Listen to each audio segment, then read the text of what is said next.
Alo, саламатсыз, Чубак ажы. Саламатчылык, ассаламу алейкум деп салам айтыңыз.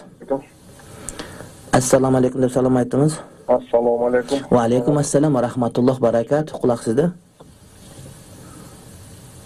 Кулагым сизде?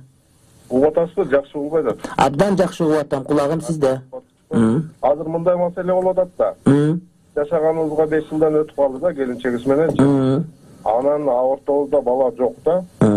Үйдө уруш талаш болбойт. Баары жакшы эле жашайбыз. Баягы элге окшоп күндө уруп, аны энең бар, апаң бар деп деген сөз болбойт. Анан бул жерде бир маселе болуп атат да. Балалуу болбой атасыңар, ошон үчүн ажырашасыңар деген сөздөр болуп атат да. Мен тараптан эмес, ал тиги бул тараптанчы. Анан жанагы ар ким ардекен айтып атышат. Баягындай багып алгыла, ушуну кылып алгыла деп атышат. Ошол жолу кандай болот? Мусулманчылыкта бир ошого жооп айтып. Мен сурасам болобу сизден бир нерсени? Эмне себептен ошо докторлорго кайрылып көрдүңөрбү? Докторго кайрылып көрсөк, ушу шанс кичине азыраак деп атышат да. Бирок тиги сиздин уруктугуңузду алып аялдын жатына салса болор бекен же кыйын бекен? Жок, ага болот дегендей кылып атышат. Ага болот дегендей кылып атышат. Рахмат сизге бир тууганым. Сурооңуз бүттү го дейм. Рахмат, Аллах разы болсун.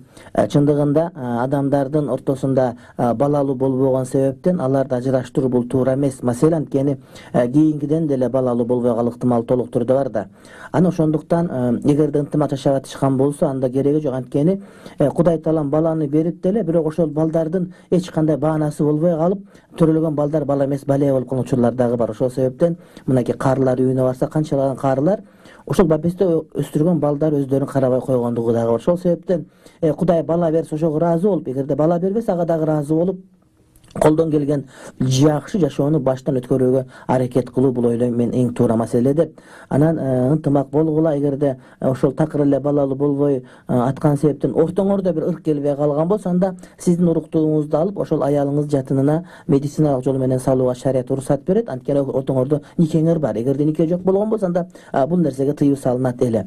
Бирок ортоңордо ынтымак болуп аткандан кийин бул маселеде силер антип абирет аштырып, бирөөгө барып этек аштырган кереги жок. Ошол ынтымак болгула, колуңардан келген жакшылык иш кылып, илимге, мамлекеттин өсүп өнүүсүнө, адамзаттын келечегине кызмат кыла турган болсоңор, иншалла бардыгы ордунда келет. Такыр болбогон учурда ошол бала багып алсаңар дагы албетте бул жакшы маселе. Бирок аны үчүн аялдын көңүлүн оорутуп же сиздин көңүлүңүздү оорутуштун кереги жок. Деги эле ошол баласыз болбой калган себептен ажырашып кетти деген сөз албетте бул туура эмес.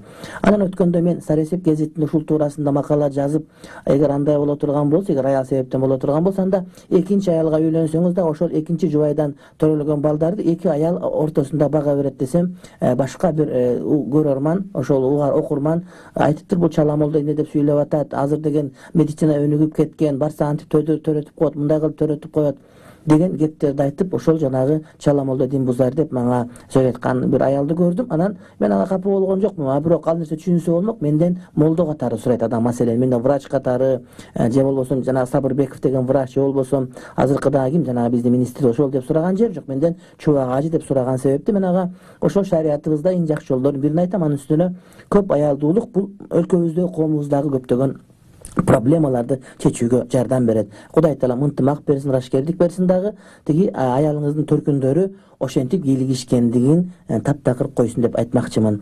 Аллах жакшы перзенттер насип кылсын.